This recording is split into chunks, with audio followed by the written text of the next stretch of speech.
আমাদের আলোচনার মধ্যে দুইটা বিষয় ছিল, একটি হলো ইসলামী আকীদা, আরেকটি হচ্ছে তারিখ।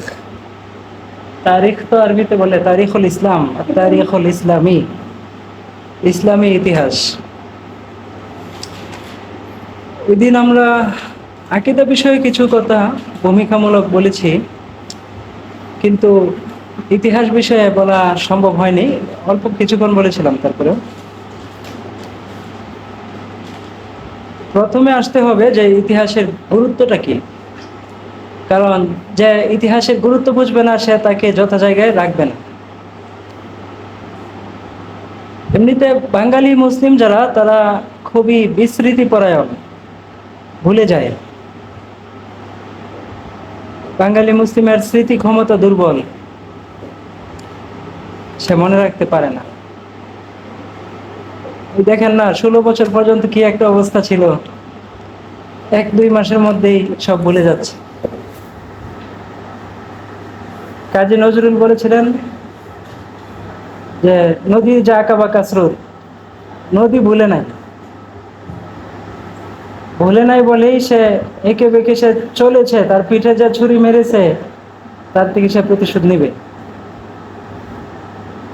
কিন্তু বাঙালি ভুলে যায়, বাঙালি মুসলিম ভুলে যায়। এই জন্য বারবার অনেক কষ্ট করে আল্লাহর কাছ থেকে তারা সুযোগ চায় যে আল্লাহ আরেকটা বার বাঁচাও, সুযোগ দাও। যখন সেই সুযোগ আসে তখন আর কাজে লাগাতে পারে না। যেমন 200 বছরের ব্রিটিশের গোলামি হলো, এর মধ্যে সবচেয়ে বেশি ক্ষতিগ্রস্ত হয়েছে উপমহাদেশের বাঙালি মুসলমান। সারা ভারতবর্ষ 100 বছর গোলামি করেছে, আর এই বাংলাদেশের অঞ্চলের মানুষ 190 বছর করেছে। আর এদের উপর এমন অন্যায় করা হয়েছে যেটা অন্যদের উপর করা সম্ভব হয়নি। এরপর অনেক রক্ত, অনেক জীবন, অনেক অশ্রুর বিনিময়ে যখন স্বাধীনতা আসলো, তারা 23 বছরের মধ্যে সব ভুলে গেল এবং উল্টিয়ে দিল। 23 বছরের পাকিস্তান আমলের যে ইতিহাস, এটা তো শুধু বঞ্চনার ছিল না। আপনি যদি দেখবেন এই 23 বছরের মধ্যেই বাংলাদেশ নতুনভাবে ঘুরে দাঁড়িয়েছে। ঢাকা ছিল বাংলাদেশের সৌবে বাংলার দ্বিতীয় রাজধানী, প্রথমটা ছিল মুর্শিদাবাদ। তো 200 বছরের রাজনীতিতে মুর্শিদাবাদ আর ঢাকার পতন ঘটানো হয়েছিল। ঢাকা ছিল পৃথিবীর তিলোত্তম নগরী, আহসানুল বিলাদ, কিন্তু পৃথিবীর নিকৃষ্টতম জনপদে এটাকে পরিণত করেছিল পশ্চিমার বাবুরা, জমিদাররা এবং ইংরেজরা। ঢাকা রাজধানীর মর্যাদা পেয়েছে পাকিস্তান আমলে। এই ঢাকা শহরে একটি বিল্ডিংও ছিল না, বড় ভবন। পুরান ঢাকায় নবাবদের 1-2টা বিল্ডিং ছিল, এছাড়া আর কোনো পাকা দালান ছিল না। চট্টগ্রামে কোনো বিল্ডিং ছিল না, পাহাড়ের টিলার উপর কিছু মাটির ঘর ছিল। কোনো বিশ্ববিদ্যালয় ছিল না, শুধু ঢাকা বিশ্ববিদ্যালয় করতেই অনেক অবস্থা খারাপ হয়েছিল, দেয় নাই, এটা করতে দেয় নাই হিন্দুরা। তো যা দেখছেন, চট্টগ্রাম বিশ্ববিদ্যালয়, ময়মনসিংহ কৃষি বিশ্ববিদ্যালয়, রাজশাহী, যত ইউনিভার্সিটি, জাহাঙ্গীরনগর, সব পাকিস্তান আমলের দ্বারা সৃষ্টি। এখানে কোনো সুশীল সমাজ ছিল না মুসলমানদের, কোনো পত্রিকা ছিল না। ওই ঢাকার যতগুলো সিটি, উত্তরা, ধানমন্ডি, এরপরে এই গুলশান, বাড়িধারা, সব পাকিস্তান আমলের সৃষ্টি। বড় বড় রাস্তাঘাট, রেল লাইনের উন্নয়ন, বিমানবন্দর, সব ওই আমলের সৃষ্টি। কোনো কাগজের কারখানা ছিল না। চট্টগ্রাম কর্ণফুলী পেপার মিলস যখন করে, সেখানে পাহাড়ের টিলা ভেঙে ভেঙে রাস্তা করতে হয়েছে, জলাশয় ভরতে হয়েছে। কত সংগ্রাম করে একটা দেশ নতুনভাবে দাঁড়িয়েছিল। আদমজি জুট মিল, পাকিস্তান আমলের সৃষ্টি। পাট, সোনালী আঁশ, এদেশের অর্থনীতির প্রাণ, সব পাকিস্তান আমলে। এদেশে যে মধ্যবিত্ত শ্রেণী বা বুদ্ধিজীবী শ্রেণী, এরা হিন্দুদের বিশ্ববিদ্যালয়ে চান্স পায়নি, কখনো এদেরকে পড়তে দেওয়া হয়নি। ঈশ্বরচন্দ্র বিদ্যাসাগর খুবই উদার মনের মানুষ ছিলেন, বলা হয় এবং দেবতা হিসাবে তারা উপস্থাপন করে, কিন্তু ঈশ্বরচন্দ্র বিদ্যাসাগরের স্কুলে, কলেজে, সংস্কৃত কলেজে কোনো মুসলমান ছেলেকে ভর্তি নেয় নাই কখনো। ইংরেজি এবং আধুনিক বিদ্যার উপর যে প্রেসিডেন্সি কলেজ ছিল কলিকাতার, সেই কলেজে কোনো মুসলমানকে ঢুকতে দেওয়া হয়নি। পড়লো কোথায় এরা? এই সৃষ্টি হলো কই মধ্যবিত্ত শ্রেণী? পাকিস্তান আমলে বাঙালি কোনো রেজিমেন্ট ছিল না এবং কোনো ব্রিগেড ছিল না। বাঙালি সেনাবাহিনী, বিমান বাহিনী, নৌবাহিনী, এগুলো সব পাকিস্তান আমলে বানানো। চট্টগ্রাম বন্দর ব্রিটিশ আমলে ধ্বংস করা হয়েছিল, পাকিস্তান আমলে এই বন্দর সংস্কার করা হয়েছে 6 মাসের মধ্যে। এদেশে তারা খাজনা আদায় করতো, কলিকাতায় রাস্তা বানাইতো, এদেশ থেকে মানুষকে বেঁধে মেরে সব নিয়ে নিত। উন্নয়ন যেটা, স্কুল বানানো, হাসপাতাল বানানো, সব কলিকাতায়, পশ্চিমে। কলিকাতা বন্দর গড়ে উঠেছে, এজন্য চট্টগ্রাম বন্দর ধ্বংস করা হয়েছিল। এখন আমরা তো ভুলে গেছি, ভুলে যাই। এদেশের যে মধ্যবিত্ত শ্রেণীগুলোর মধ্যে যারা উচ্চবিত্ত, যারা পণ্ডিত, যারা বুদ্ধিজীবী, এদের অনেকের বাপদাদা ছিল আলেম, পীর। বদরুদ্দিন উমর বাবা ছিল আবুল হাশেম, মুসলিম লীগের নেতা ছিল, ইসলামী পণ্ডিত। তার দাদা ছিল দরবেশ। অধ্যাপক আনিসুজ্জামান স্বঘোষিত নাস্তিক, কিন্তু তার দাদা ছিল আধুনিক বাংলার জন্মের সময় যখন মুসলমানরা নতুনভাবে লিখলো এবং এই বাংলায় মীর মোশাররফ হোসেন উপন্যাস লিখলেন, তখন তার দাদা আব্দুর রহিম সিরাতে রসুল লেখছেন বাংলা ভাষায়, বাংলা সাহিত্য শুরু করেছেন, বাংলা সাহিত্যে ইসলাম প্রচার শুরু করেছেন। তো ওর ঘর থেকে নাস্তিক হয় কেমনে? আবুল হাশিমের ছেলে নাস্তিক হয় কেমনে? তেমনি আপনি আরো যদি খোঁজেন, শহীদুল্লাহ কায়সার গল্পকার, উপন্যাসিক, এরপরে আর কাজিন হইল ওই যে মুরগি কবির, শাহরিয়ার কবির, এদের বাবা দাদা এগুলি ন খাইলে মৌলানা কট্টর। তাহলে আলেমের ঘরে জালেম হইল কেমনে? এটা ভাগ পরিবর্তন। পাকিস্তান আমলে এরা সবাই জয় বাংলা বলতো না, বলতো জিন্দাবাদ, আল্লাহু আকবার, নারায়ে তাকবীর, এগুলি বলতো। তো হাওয়া বদল হওয়ার সাথে সাথে এরাও বদলে গেছে, কারণ স্মৃতি দুর্বল, তো ইতিহাস বলে গেছে যে 200 বছরের নিদারুণ যন্ত্রণা বঞ্চনার মধ্য দিয়ে একটা জাতির সুযোগ এসেছিল, তারা সেই সুযোগ কাজে না লাগায়া বরং এটাকে কিভাবে ভাঙা যায়, কিভাবে ধ্বংস করা যায়, কিভাবে নানা ছুতায় আন্দোলন করা যায়, এগুলো করেছে। এরপর শুধু পিছনে যাওয়ার ইতিহাস। বিগত 50 বছরে বাংলাদেশ যে জায়গায় ছিল, যে স্পিরিটের উপর ছিল, এক কদম আগাইতে পারে না। পাকিস্তান আমলে বাংলাদেশে যে শাড়ি 100 টাকায় কেনা যেত, সেটা দেশ স্বাধীন হওয়ার পরে 72 সালের পরে হয়ে গেছে 300 টাকা, 500 টাকা, নাগালের বাইরে। এদেশে সব রকমের পণ্যই নতুনভাবে উৎপাদন শুরু হয়, চামড়া শিল্পে দেশ স্বনির্ভর হয় এবং বিপুল অর্থ আয় করতে শুরু করে। পাট শিল্পে দেশ স্বনির্ভর হয়, সারা বিশ্বে বিপুল অবস্থান গ্রহণ করে। তেমনি চিনি রপ্তানি শুরু করে, খাদ্য, কৃষি, সব জায়গায় ব্যাপক উন্নয়ন শুরু হয়, কৃষি বিশ্ববিদ্যালয় হয়। এরপর এসব খাতে প্রচুর গবেষণা হয়। মুক্তিযুদ্ধের 9 মাসের মধ্যে বাংলাদেশে কোনো দুর্ভিক্ষ ছিল না। যুদ্ধ চালায় গেছে, দেশও চালাইছে, কিন্তু শেখ মুজিব ক্ষমতায় আসার পর, ক্ষমতা গ্রহণের মাত্র 2 বছর পরে এই দেশে এমন দুর্ভিক্ষ হলো, 10 লক্ষ মানুষ না খেয়ে মরে গেল। মহিলারা কাপড় পায়নি লজ্জাস্থান রাখতে। বিদেশি সাংবাদিক যখন ছবি তুলে, ওই মাছ ধরার যে জাল ছিল, খুইয়া জাল, এই জাল দিয়ে মহিলা কোনো মতে নিজেকে আবৃত করছে। এগুলো বিশ্ব মিডিয়ায় যাওয়ার পরে হইচই পড়ে গেছে যে 7 কোটি মানুষের জন্য 14 কোটি কম্বল আসছে। এরপরে আমেরিকা, রাশিয়া প্রতিযোগিতা করে এই দেশে ফান্ডিং করেছে, দান করেছে, টাকা দিছে, পয়সা দিছে, ডলার দিছে, গেল কই? তো এগুলো বাংলাদেশে আসে নাই। বাংলাদেশি মানুষের জন্য যা রিলিফ এসেছে, কলিকাতা বন্দরে খালাস হইয়া বাবুদের হাতে চলে গেছে, আর টাকা আওয়ামী লীগের নেতাদের অ্যাকাউন্টে জমা হয়ে গেছে। এগুলো ইতিহাস, কিন্তু ভুলে গেছি। এদেশের প্রত্যেকটা কলকারখানা যেগুলো উর্দুভাষী মুসলমানরা এখানে নিয়ে এসেছিল, এরা সমৃদ্ধ ছিল, সবগুলো দখল করা হয়েছে। শুধু উর্দুভাষী হওয়ার কারণে এদের উপর নিদারুণ অত্যাচার করে বাড়িঘর দখল করা হয়েছে। পুরান ঢাকা থেকে নিয়ে মিরপুর পর্যন্ত, ধানমন্ডি পর্যন্ত যত বড় বড় বিল্ডিং ওই আমলের, ওদের মালিকানা বাঙালির না, কিন্তু আওয়ামী লীগের নেতারা রক্ষী বাহিনী দখল করেছে। এগুলো ঠিক তো ইতিহাস। জুলুমের ফল ভালো হয় না। দেশ স্বাধীন হওয়ার পরেও 47 সালের পরে বাঙালি মুসলমানের এমন অবস্থা, একটা কোরবানি দিবে সামর্থ্য ছিল না। এই কোরবানি দিত উর্দুভাষী মুসলমানরা, এদের সামর্থ্য ছিল। একজনে দিত, পুরো এলাকায় এক টুকরা গোস্তের জন্য সবাই অপেক্ষা করত।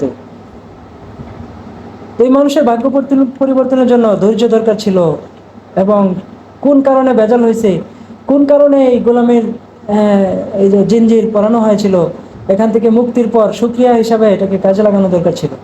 কিন্তু আজকে পাকিস্তান হইলো, পরের দিন থেকেই বিপরীত রাস্তায় হাঁটা শুরু করলো বাঙালি মুনাফিক নেতারা। এগুলো বললে আমি রাজাকার হয়ে যাব, কিন্তু এগুলো ইতিহাসের সত্য। তারা যখন মুক্তিযুদ্ধ করতে গিয়া পশ্চিমবঙ্গে প্রবাসী সরকার গঠন করলো, তো সেখানে গিয়া তারা অবাক হয়ে গেল যে এতদিন তো শেখ মুজিব বলতো বাংলাদেশ থেকে কাগজ বানায়া পাকিস্তানে সিল মারিয়া এটা দ্বিগুণ দামে বাংলাদেশে বিক্রি হচ্ছে।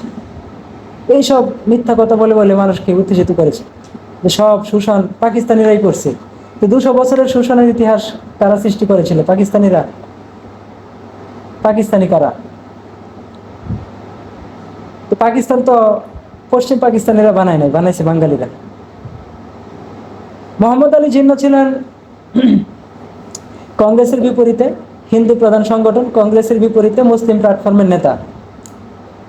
তিনি উপমহাদেশীয় মুসলমানের পক্ষে কথা বলতেন এবং তাকে বুঝে শুনে এই কাজে দেওয়া হয়েছিল, কারণ তিনি ইংরেজি জেন্টলম্যান ছিলেন, ইংল্যান্ডে পড়াশোনা করেছেন, রাজনীতিটা বোঝেন, ব্রিটিশের ফাঁকিটা বোঝেন। এই জন্য তাকে এই দলের নেতা বানানো হয়েছে। না হয় জিন্নাহর দরকার ছিল না এই দলের নেতা হওয়ার, কারণ সে তো জেন্টলম্যান, সে প্রতিষ্ঠিত, সে ইংল্যান্ডে প্রতাপশালী, সে উপমহাদেশে সেখানে লড়াই করবে। তাকে বুঝে শুনে উকিল হিসাবে এই দলের প্রধান বানানো হয়েছে। নেতৃত্বে ছিলেন আলেমরা। তো এখানে খেলা চলছিল। তো এই খেলার মধ্যে মিস্টার গান্ধী, নেহেরু এরা ছিল অতি বুদ্ধিমান এবং চাচ্ছিল বানরের পিঠাভাগের মতো সবকিছু ভাগিয়ে নেওয়ার জন্য। তখন জিন্নাহকে লাগানো হয়েছিল তাদের বিরুদ্ধে। তো মিস্টার জিন্নাহকে একটা নকশা দেওয়া হয়েছিল যে এই এই এই অঞ্চল নিয়ে পাকিস্তান হবে। সেই নকশার মধ্যে ছিল বৃহত্তর পাঞ্জাব, পূর্ব পশ্চিম পাঞ্জাব পাকিস্তানের অংশ হবে, পূর্ব এবং পশ্চিম বাংলা দুইটা মিলে বৃহত্তর বাংলা হবে পাকিস্তানের অংশ। কিন্তু আন্দোলন লাগিয়ে দিয়ে ব্রিটিশরা আবার পার্টিশন করলো আর হিন্দুদেরকে বোঝালো দেখো মুসলমানরা দেশ ভাগ করে ফেলছে। অথচ দেশ ভাগ করার জন্য গোপনে ইন্ধন দিচ্ছিল এই গান্ধী সাহেবরা। কারণ তাদের লক্ষ্য ছিল যে 800 বছর 1000 বছর মুসলমানরা ভারত শাসন করেছে, তাদেরকে এক টুকরা দিয়ে আলাদা করতে পারলে লাভ বেশি। যদি এরা থেকে যায়, একসাথে থাকে, ভবিষ্যতে জনসংখ্যার হার অনুযায়ী হয়তো এরা ঘুরে দাঁড়াবে, এরপর আবার এরা দিল্লি শাসন করবে। সেই অবস্থাটা তারা চাচ্ছিল না। জন্য তারা ওদেরকে বোঝাচ্ছিল, মাউন্ট ব্যাটেনকে নিয়ে বারবার বলছিল যে আপনি এটা করেন, ভাগ করে দেন। কিন্তু দাবি উঠছিল মুসলিম লীগের মুখে। এজন্য হিন্দু জনসাধারণ, শিখ এরা মনে করলো মুসলমানরা দেশ ভাগ করতে চায়, তারা গাদ্দার। এভাবে দাঙ্গা লাগালো ব্রিটিশ। কলিকাতা দাঙ্গা হলো 46 সালে। 43-এ ব্রিটিশ ইচ্ছা করে মনন্তর লাগাইলো। সেই দুর্ভিক্ষে তখনও বাংলাদেশের 10 লক্ষ মানুষ মারা গেছে। কাজী নজরুল ইসলামের অনেক বিদ্রোহী রচনা আছে, প্রবন্ধ আছে, পত্রিকার এই কলাম আছে, এগুলি দেখবেন রচনাবলিতে আছে, এইসব বিষয় তিনি তুলে ধরেছেন। ওই সময় ফরুক আহমদ দিনে একবেলা খেতেন, অর্ধেক খেতেন, অর্ধেক দান করতেন। এসব কবিরা এসব জায়গা থেকে উঠে আসছেন। এই জন্য তারা আবার ওই গর্তে পা দিতে চান না যে গর্ত থেকে আমরা উঠে এসেছি। তো ইতিহাসের বিষয় আসলে আমরা এই আয়াত এবং হাদিসকে সামনে রাখবো। মহান রব্বুল আলামিন ইরশাদ করেন, আউযু বিল্লাহি মিনাশ শাইতানির রাজিম, কুল সিরু ফিল আরদি সুম্মা আনজুরু কাইফা কানা আকিবাতুল মুকাজ্জিবিন। وقال النبي عليه الصلاة والسلام لا يلدغ المؤمن في جحر واحد مرتين। সহিহ বুখারী মুসলিমের হাদিস। মহান আল্লাহ বলেন, হে নবী আপনি লোকদেরকে বলুন তোমরা পৃথিবী ভ্রমণ করো, এরপর ভালোভাবে লক্ষ্য করো যারা মিথ্যুক ছিল সেই মিথ্যাবাদীদের পরিণতি কি হয়েছে। এই ভ্রমণ দুই রকম, একটা হলো বাস্তবে মানুষ সশরীরে ভ্রমণ করবে, দেখবে ধ্বংসপ্রাপ্ত জনপদগুলোর কি অবস্থা, সেই আরব সাগর, একসময় আরব সাগর ছিল না, এখানে জনপদ ছিল। কান্দাহার জেলা, এখানে বড় নদী ছিল, সাগর ছিল। আজকে আফগানিস্তানের বড় অংশ, এটা একসময় সাগর ছিল। আদ সামুদের ধ্বংসপ্রাপ্ত জমিন দেখে আসো। তো এগুলো হলো দেখার জন্য আল্লাহ অনেক নিদর্শন কোরআনে বলছেন। আরেকটা হলো জ্ঞানমূলকভাবে তুমি ভ্রমণ করো। জ্ঞান মানে আপনি ইতিহাসের আলোকে পৃথিবী ভ্রমণ করেন, চিন্তার মাধ্যমে, পড়াশোনার মাধ্যমে। এভাবেও আপনি দেখতে পারবেন মিথ্যুক এবং অস্বীকারী জাতি তাদের পরিণতি কি হয়েছিল। আল্লাহ নবী সাল্লাল্লাহু আলাইহি ওয়াসাল্লাম বলেন, এক মুমিন একই গর্তে দুইবার দংশিত হয় না। তাহলে ইতিহাস যারা মনে রেখেছে তাদের কথা কেউ মানতে চায় না, আবেগে হুজুগে বাঙালি বলে। যা হোক, তো ইতিহাস নিয়ে কথা হচ্ছিল, তাই না? হ্যাঁ, প্রবাসী সরকার গঠন করলো। তা এসব লীগ নেতারা তো নাচছে শেখ মুজিবের বক্তব্যে, হাসামিসা কথা হইনা। হ্যাঁ, শেখ মুজিবের কথা কইছে যে করাচিতে স্বর্ণের রাস্তা বানাইছে পাকিস্তানিরা, বাংলাদেশে টাকা লুট করে। আর শোষণ বঞ্চনার 200 বছরের ইতিহাস শেষ হলো, বাংলাদেশে কি ছিল? কিছুই না, সবই হইলো। এগুলো একটাও বলে না, খালি কয়েন তো লুট করা হচ্ছে। কি নিবে পাকিস্তানিরা লুট করে? আদম যে জুট মিল যখন হয়, সেখানে হিন্দুস্তানি মুসলমানরা হিজরত করে এই পূর্ব পাকিস্তানে এসেছিল, লক্ষ লক্ষ বিহার থেকে এসেছিল। এরা যন্ত্রপাতি আনছে, এমনকি কর্মী নিয়ে আসছে, শ্রমিক, ইঞ্জিনিয়ার, এদেরকে ওরা নিয়ে আসছে। এদেশে ছিল না এগুলি। বাংলাদেশ ধ্বংসপ্রাপ্ত ছিল, শেষ।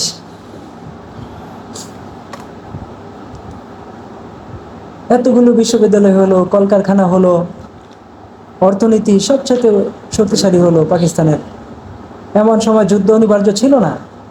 যদি দেশভাগ প্রয়োজন হতো, রাজনৈতিক সমঝোতার ভিত্তিতে সম্ভব ছিল।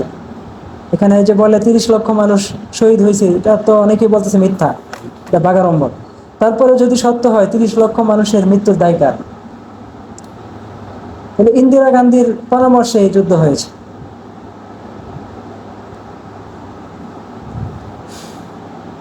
প্রবাসী সরকারে 2 ভাগ হয়ে গেছে। তাজউদ্দিনের নেতৃত্বে 1 ভাগ চলে গেছে, খন্দকার মুশতাকের নেতৃত্বে আরেক ভাগ। কেন? কারণ খন্দকার মুশতাক ওইখানে গিয়ে দেখলো যে যে পশ্চিম পাকিস্তান আমরা ফেলে আসছিলাম না, পশ্চিমবঙ্গ, ওইটা আমাদের সাথে তাল মেলায় আগাইতে পারে না। আমাদের বুদ্ধিজীবীদের ঘরে ঘরে ফ্রিজ এসেছে, ইলেকট্রনিক পাখা এসেছে, কলিকাতার বাবুদের ঘরে এখন এগুলো আসেনি। তাহলে পাকিস্তান আমলে শোষণ কই হইল? আমরা আরো খারাপ ছিলাম, আরো ভালো হয়ে গেছি। তাহলে এটা কি শোষণ বলে? এটাকে লেখক কবি বুদ্ধদেব বসু তিরস্কার করলেন তাদেরকে, যে সুখে থাকলে ভূতি কিলায়, তোমরা কলিকাতার পরাজিত জমিদারদের কথা এগুলি করছো। হ্যাঁ, তোমরা তো আগাচ্ছিলে, আগানো দরকার ছিল আরো, এখনই তোমরা আলাদা হওয়ার জন্য এগুলি করলি কেন? তখন খন্দকার মোশতাকের দাবি ছিল সে চলে আসবে এবং ক্ষমা চেয়ে, মানে এটা সাধারণ ক্ষমা ঘোষণা করে পাকিস্তানকে স্থিতিশীল করবে। খন্দকার মোশতাকের বিরুদ্ধে ছিল প্রেসিডেন্ট জিয়া। কেন? কারণ এই সেনাবাহিনী যুদ্ধ করেছে, ওই সময় মুক্তিযুদ্ধ বলে কেউ ছিল না। এরা তো সংঘাত লাগাইছে, লাগায় রাতারাতি পালাইছে আওয়ামী লীগ নেতারা, সব সীমানার ওই পারে। শেখ মুজিব নিজে ধরা দিছে, সে পাকিস্তানের জেলে। তো সেনাবাহিনীর লোকেরা, বিমান বাহিনীর লোকেরা 26শে মার্চের তাণ্ডব দেখে তারা অনেকটাই, আগে থেকে তো ফুসে উঠেছিল, ওইটা আরো বিরোধটা ভালোভাবে বেঁধেছে। এবং প্রেসিডেন্ট জিয়া খুব কঠিন কাজ করছে, তার কমান্ডারকে হত্যা করেছে এবং অনেকগুলো ফৌজদারি অন্যায় করে ফেলেছে। তো সেনাবাহিনীর লোকেরা ফিরে আসলেও ক্ষমা পাইতো না, তাদের সামরিক আইনে বিচার হয়ে গেল, মার্শাল ল। এই কারণে সেনাবাহিনীর পিছু হটার জায়গা ছিল না, তারা রণাঙ্গনে নেমেছে, শেষ পর্যন্ত তারাই বড় লড়াই করেছে।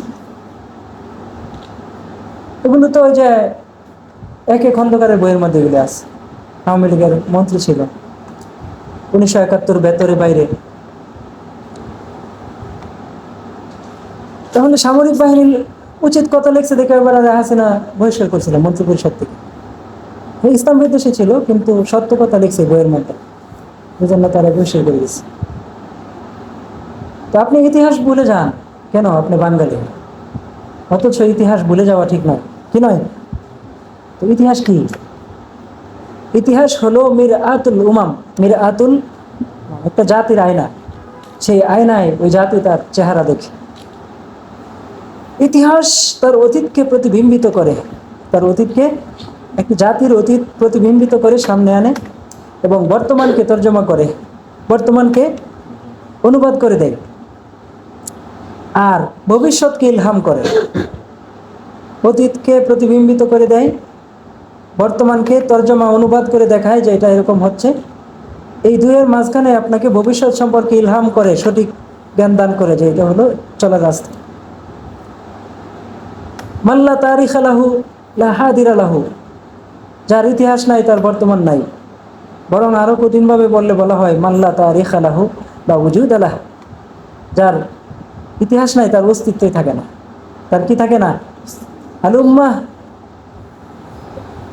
তুহয়ী বিউজুদিহি, উম্মত বেঁচে থাকে ইতিহাসের মাধ্যমে। ওয়া তানাআদিম ওয়া তামুত বিইনআদামি, আর ইতিহাস হারাইলে উম্মতের মৃত্যু হয়। উম্মতের কি হয়? এজন্য আমাদের মুসলিমদের ইতিহাস অত্যন্ত বলিষ্ঠ, আর খুবই বস্তুনিষ্ঠভাবে সেই ইতিহাস সংরক্ষিত। সেই ইতিহাস কি সংরক্ষিত? আপনি মুসলিম বিশ্বের ইতিহাস তো লেখলই মুসলমানরা সঠিকভাবে।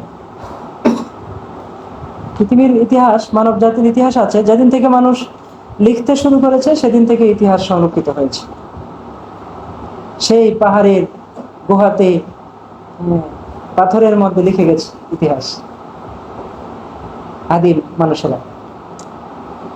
তো বর্ণমালা শেখার একটা বড় ক্রেডিট হলো তারা তাদের ইতিহাস লিখছে।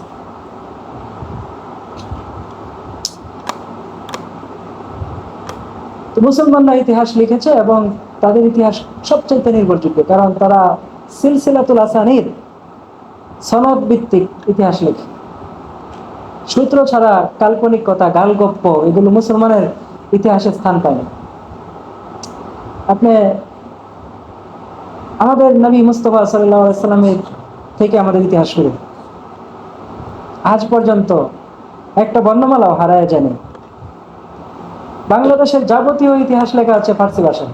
কোন ভাষায়? যেদিন নবাব সিরাজউদ্দৌলার মৃত্যু হলো এর আগের দিনের ইতিহাসও লেখা হয়ে গেছে।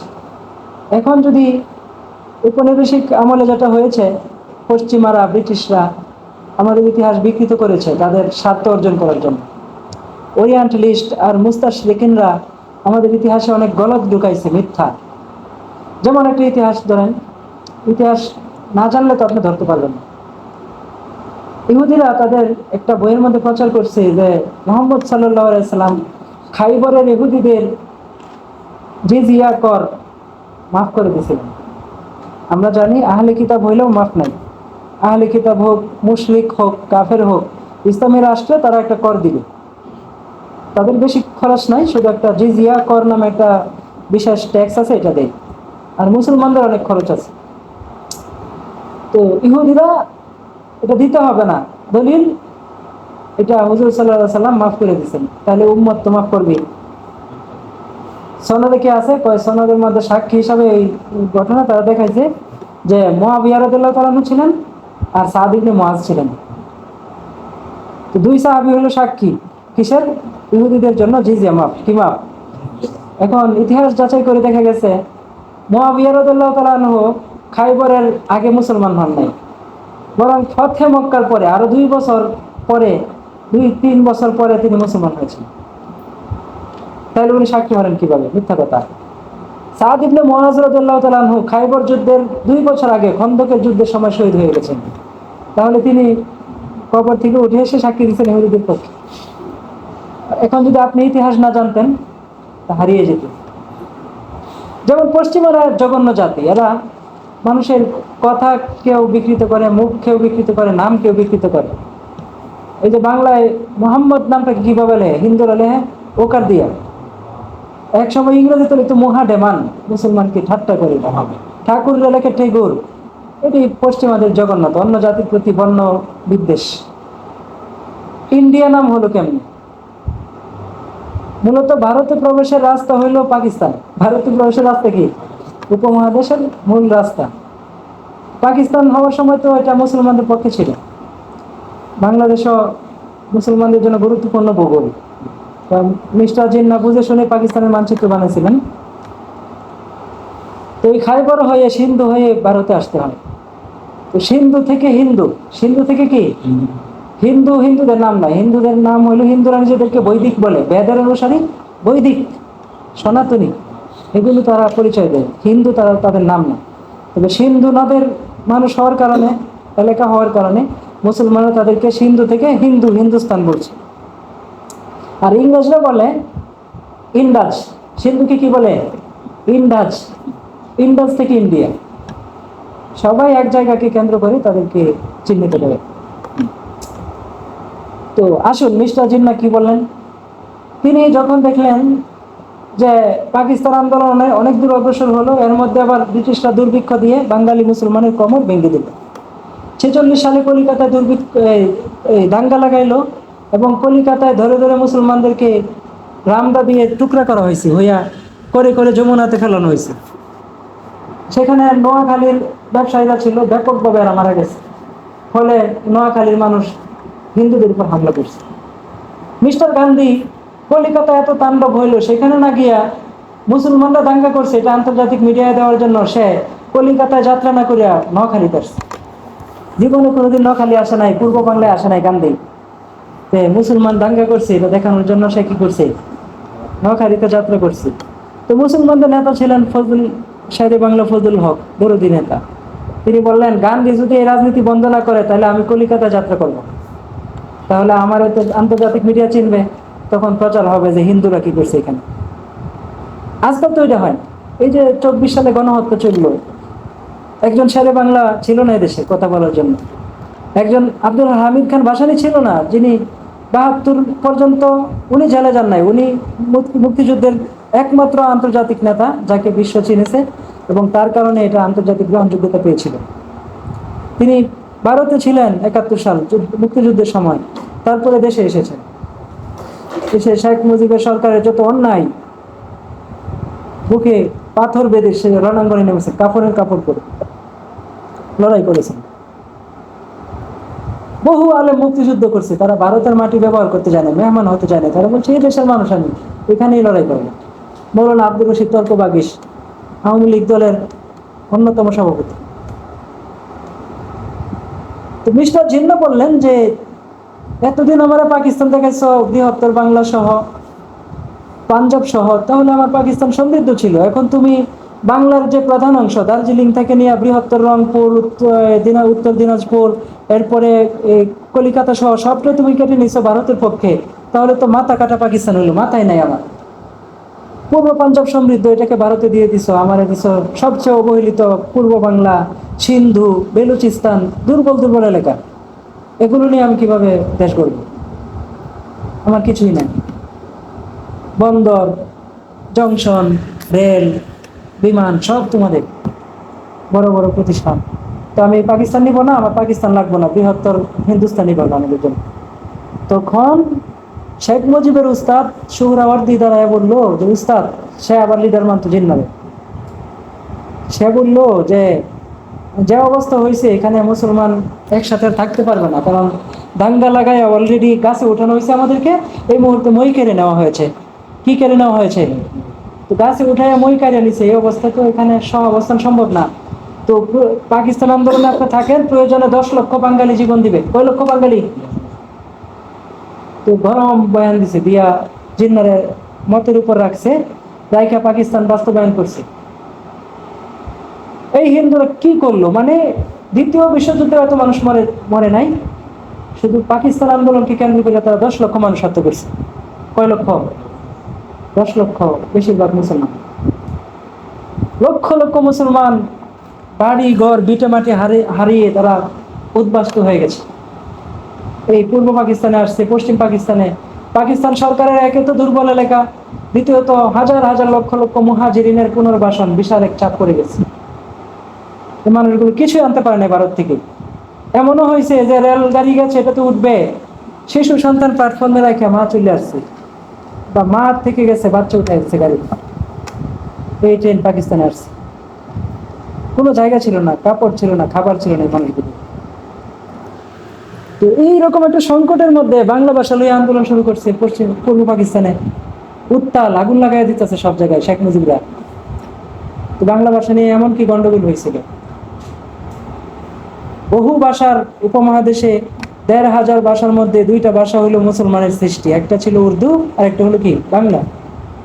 মিস্টার জন্য একটি কথা বলেছিলেন যে বৃহত্তর পাকিস্তানের ভাষা কি হবে, কারণ বেলুচিস্তানের ভাষা ছিল বেলুচ, সিন্ধুর ভাষা ছিল সিন্ধি ভাষা, পাঞ্জাবিদের ভাষা ছিল পাঞ্জাবি, বাঙালির ভাষা বাংলা।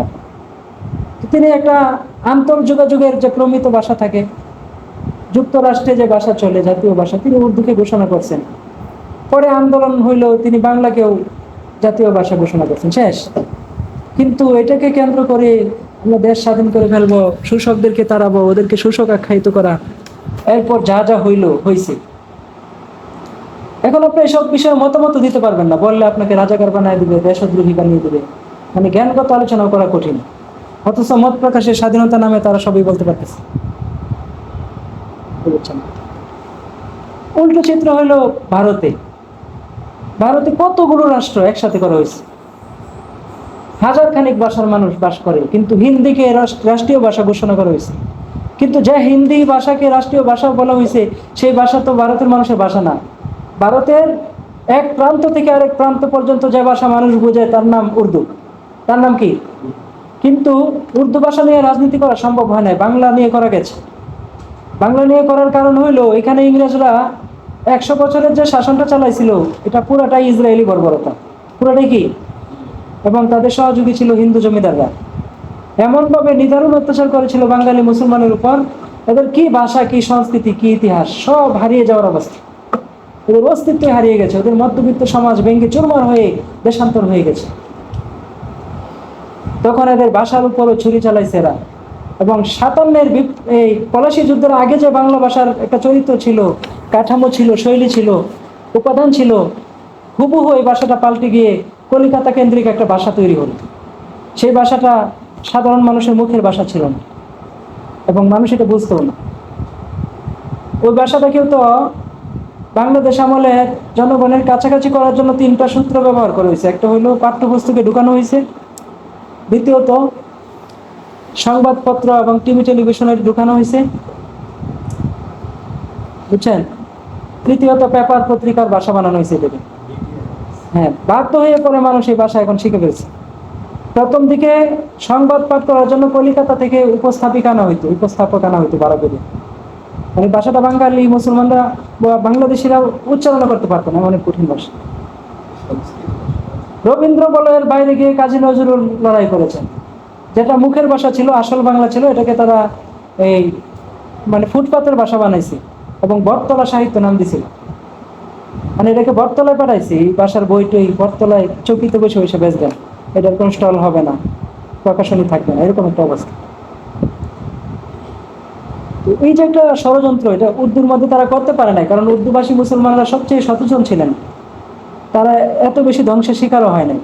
তখন উর্দুকে পাশ কাটাইয়া উর্দু ভাষাটাই ব্যবহার করিয়া বর্ণমালা, দেবনাগরী ভাষার যে বর্ণমালা, এটাকে হিন্দি বর্ণমালা নাম দিয়া একটা নাম দিয়ে দিচ্ছে হিন্দি ভাষা, এবং সেখানে মাঝে মাঝে কিছু সংস্কৃত ঢুকাইছে। কিন্তু দেখবেন উর্দু ভাষাই তো, হিন্দি ভাষা কি আর। তাইলে এই যে চক্রান্তগুলো, তো যে জিন্না ছিলেন, যে ছিলেন এই গান্ধী, মিস্টার গান্ধী, আফ্রিকা ছিল, সাউথ আফ্রিকায় থাকতো, আইনজীবী, ইংরেজ বেশভূষা, টাই টুই পরে ঘুরতো। এবারে হিন্দু ভারতে এসে কংগ্রেসের নেতা হইয়া পরে হয়ে গেছে হিন্দু সাধু সন্তুর পোশাক ধরছে, ধুতি পরে, লেংটি পরে ঘুরে, গলায় এই মালা ঝুলাইয়া ঘুরে। কেন এই পরিবর্তন? কেন মিস্টার নেহেরু কেন ধুতি পরে এখন? কারণ হইল তারা একটা আভাস দিছিল যে তারা বৃহত্তর ভারত যেটা গড়বে, এটা মুসলমানের হবে না, এটা হিন্দু রাষ্ট্র হবে। এই জন্য একটা জাতীয়তা থাকা দরকার, একটা ভাষা দরকার, একটা ভাষার অধীনে আনতে হবে দেখে।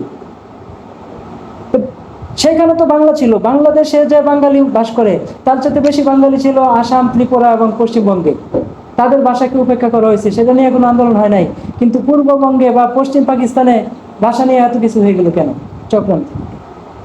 আপনি আগে বলছি, বাঙালি মুসলমান বিস্মৃতি পড়া স্মৃতি একবারই নাই। দেখেন না, এই যে এই কি হইলো সেপ্টেম্বরে, আগস্টে কি হইলো, আর এখন কি হচ্ছে? মূর্খ, পাগল, আত্মবিস্মৃত জাতি। তো ইতিহাস না জানলে মানুষ গড়তে পারে, কোথায় পড়ে? এই দেশ স্বাধীন হওয়ার পরে শেখ মুজিব যে তাণ্ডব চালাইছে এই দেশে, তার লোকেরা, রক্ষী বাহিনীরা, মানুষ বাঁচার জন্য কি আকুতি জানাইছে আল্লাহর কাছে। মানুষ নিরাশ হয়ে গেছে এক সময়। এই খানকার পীররা, মসজিদের ইমামরা মানুষকে বলছে, আল্লাহওয়ালারা, যে সময় পরিবর্তন হবে, হতাশ হয়েও না। ঠিকই দেখা গেল শেখ মুজিবের আকস্মিক মৃত্যু হলো, তার দল পালাইলো, মানুষ মুক্তি পাইলো। কিন্তু যেদিন শেখ মুজিবের মৃত্যু হলো, ওই দিন ঘোষণা হলো বাংলাদেশ ইসলামী রাষ্ট্র হবে। সারা বিশ্বের বাঙালিরা খুশিতে মিষ্টি বিতরণ করছে। কিন্তু কিভাবে সেই দিক পাল্টে আবার আওয়ামী লীগকে পুনর্বাসন করার ব্যবস্থা করা হয়েছে। প্রেসিডেন্ট জিয়া আইসা শেখ মুজিবের ছবি টাঙ্গাইছে। পরে জিয়ার মৃত্যু হইল। জিয়ার পতন হওয়ার পরে ক্ষমতায় আসলো কে? এরশাদ ভারতীয় সহযোগী এবং আওয়ামী লীগের দূষণ। ধীরে ধীরে এই দলকে সামনে আনছে।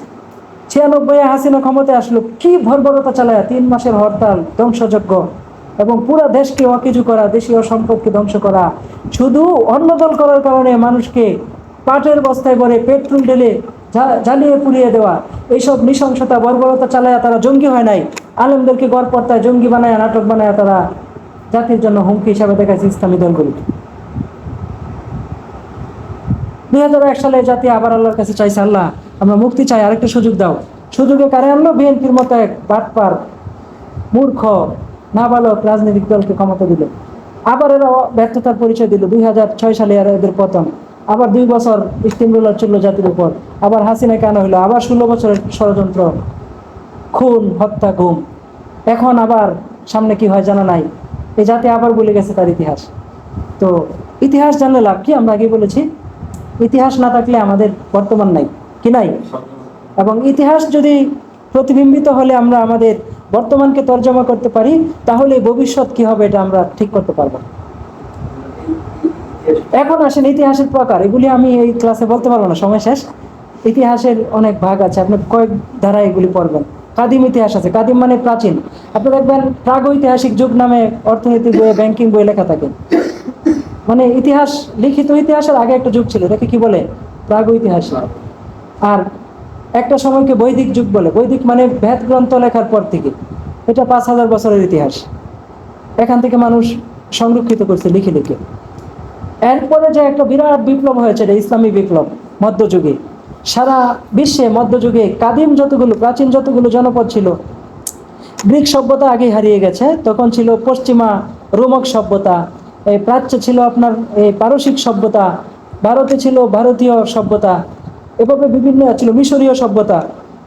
ঠিক এগুলোর মাঝখানে বুক চিরে ইসলামী সভ্যতা মাথা উঁচু করলো, সারা বিশ্বকে ঠিক রাখলো, আলোর সন্ধান দিল, জ্ঞান চর্চা করলো। এই সময়টাকে বলা হয় মধ্যযুগ, সোনালী ইতিহাস মানব জাতির। এটাকে ইসলামী যুগও বলা হয়। কি যুগ? ইসলামী যুগ। মধ্যযুগীয় বর্বরতা নামে পশ্চিমারা একটা প্রচার করে। এই বর্বরতাটা হইল পশ্চিমাদের, ইসলামী সমাজে এটা ছিল না। এটা পুরোটাই স্বর্ণালী যুগ ছিল ইসলামী সমাজে। এরপরে হইল আত-তারিখুল হাদিস, যেটা আধুনিক যুগের ইতিহাস। এরপরে হলো ইতিহাসের বিভিন্ন ভাগ আছে। একটা জাতিগত ইতিহাস তো লেখাই হয়, তারপরে আরেকটি ইতিহাস হলো আপনার আত-তারিখুল ইকতিসাদি, অর্থনৈতিক ইতিহাস। আত-তারিখ আল ইজতিমাই, সামাজিক ইতিহাস। আত-তারিখ আস-সাকাফি, শিক্ষা ও সভ্যতা, সংস্কৃতি, এগুলোর ইতিহাস। তো আমরা সেই সম্পর্কে ইনশাল্লাহ বলবো। আমাদের এইসব বিষয় জানা দরকার। আকীদা যেমন আহাম, ইতিহাসটাও কি খুব আহাম বিষয়। আল্লাহ তাআলা আমাদেরকে সঠিক জ্ঞান অর্জন করার তৌফিক দান করেন। আমিন। আজকের যে বাঙালি ইতিহাস বই, আমি সেই বই সম্পর্কে আমি বলবো, কারণ একটা দুইটা বই পড়ে তো কথা বলা যায় না। আমি শত শত বই পড়ছি এবং আমার কাছে আপনার শত শত বই আছে, কত হারানো পাণ্ডুলিপি আছে। এগুলো আপনি না পড়ে বলতে পারবেন না। এবং ইতিহাসের বইয়েও অনেক তথ্য পাওয়া যায় না, যেগুলো সমকালীন ব্যক্তিদের আত্মজীবনীতে পাওয়া যায়।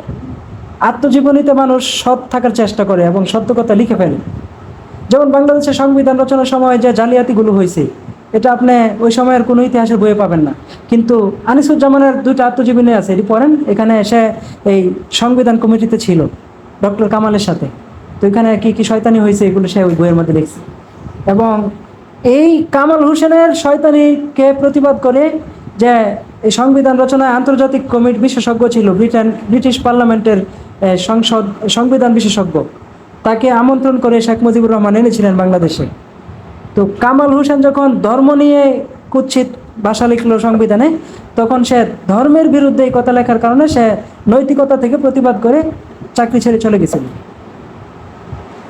সংবিধানের 43 দ্বারা। একটাবার ভাবেন, এই কথা বাংলাদেশের কোনো বুদ্ধিজীবী আজ পর্যন্ত বলে নাই, কিন্তু আনিসুজ্জামান তার আত্মজীবনীতে লিখে গেছে। এখন আপনি যদি শুধু প্রথাগত ইতিহাস পড়েন, এইসব তথ্য আপনি মানুষকে দিতে পারবেন। জন্য পড়াশোনা খুব জরুরি ইতিহাসের জন্য। আজকে সংবিধান নিয়ে কামাল হোসেন বিবৃতি দিছে, এই বিবৃতির কোনো অধিকার সে রাখে না, কারণ সে ভারতের ইচ্ছা পূরণে জাতির বিরুদ্ধে দাঁড়ায় আসে একটা সংবিধান দাঁড় করাইছে। এই সংবিধান বাঙালি মুসলমানের সংবিধান না, এই ভূখণ্ডের মানুষের আকাঙ্ক্ষা পূরণের জন্য যথেষ্ট না। এই যে গণতন্ত্র বলা হচ্ছে, সংবিধান বলা হচ্ছে, এমন সংবিধান যেটা হাসিনার মতো ফেসিস্ট তৈরি করে, এমন গণতন্ত্র যেখানে এই ধরনের খুনি শাসক তৈরি করে। কিন্তু হাসিনা কি একাই অপরাধী? হাসিনার মতো হাজার হাজার সম্রাট, রাজা, রানী এদেশে গুত্রে গুত্রে, সমাজে সমাজে, রন্ধ্রে রন্ধ্রে, অলিতে গলিতে বাস করে। এদের নির্মূল না করে এই জাতিকে মুক্ত করা সম্ভব না। তো সংবিধানটা এমন হওয়া দরকার যাতে পরিপূর্ণ স্বাধীনতা আসে। তো যা হোক, এগুলো বলতে গেলে তো অনেক গভীর কথা এবং বড় বড় কথা, এগুলো বললে অনেকের গায়ে লাগবে, হ্যাঁ, ষড়যন্ত্র করবে এগুলো শুনলে। কিন্তু সত্যের জন্য আমাদের আলোচনা করতেই হয়। আলোচনা কি? তো আল্লাহ তাআলা আমাদেরকে তৌফিক দান করেন, বলুন আমিন। আমি বলবো এখানে কত তথ্য যা আছে, আমি অবাক হয়ে গেছি। আপনি একটা পত্রিকা পড়তেছেন দেখালে যে নামি দামি পত্রিকা না, কিন্তু এখানে আপনি যে তথ্যটা খুঁজে পাচ্ছেন এটা এখানে বিদ্যমান। বাদাম খাইছেন, একটা কাগজ দেনা বাদামে, এটা আপনি একটু পড়লেন, দেখবেন এখানে এমন কিছু পায়ে গেছেন যেটা বড় বড় কিতাবে পান নাই। তাহলে মূলত যে অনুসন্ধান করে আল্লাহ রাব্বুল আলামিন তাকে দিয়ে দেয়। তাকে কি? তো একটা দুটো বইয়ের নাম বললে হবে না, এজন্য এই ক্লাসে যে কথাগুলো বলা হয় আপনারা এগুলো লিখবেন। মানে আমি তো লিখে এনে বলতে পারবো না, আমার এত সময় নেই, আবার ফিকিরও করি না, আমি বলবো। আপনারা শুধু এগুলো নোট করে এটা মানে তৈরি করে ফেলবেন এক সময়।